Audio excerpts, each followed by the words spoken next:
Tēnā koutou katoa, kia huri tika atu tātou ināia nei ki tētahi kaupapa e whanake tonu nei, e whā ngā rū whenua nui kua rongohia ki te rohe o tautahi, i roto i ngā haora e rua kua taha atu.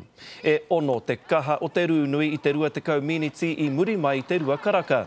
Ko te rū tuatahi i rongohia i te kotahi karaka.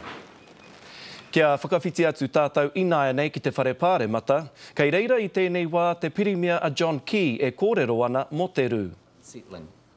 The government at this point is still collating information about the earthquakes. In the last hour, though, I've spoken to Mayor Bob Parker.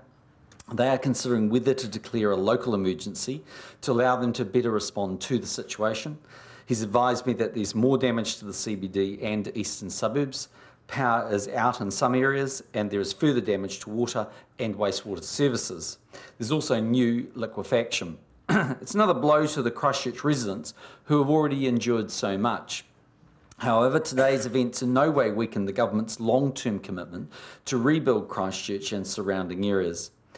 In terms of the government's immediate response beyond emergency services, Jerry Brownlee is flying down to Christchurch as soon as possible, and the National Christchurch Management Centre has been staffed to monitor the situation.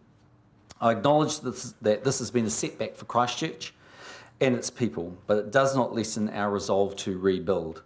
The people of Christchurch should know that all New Zealanders are thinking of them and will continue to support and stand by them at this very difficult time. Today I'm announcing I'll be visiting India at the end of next week. This trip is at the invitation of India's Prime Minister Manmohan Singh and will focus on boosting two-way trade between our countries. I will be accompanied by the Minister of Trade, Tim Grosser, and a 25-strong business delegation from New Zealand. India is a rapidly rising player in the Asia-Pacific region and we want to build on our already strong economic, social and sporting ties. I will meet with Prime Minister Singh in New Delhi and we will discuss making further progress on the New Zealand-India Free Trade Agreement negotiations. The trade potential of the Indian market is huge, and we've set a target of growing two-way trade from $1.28 billion to $3 billion by 2014. Ka tiko te reo tērā o te pirimia a John Key.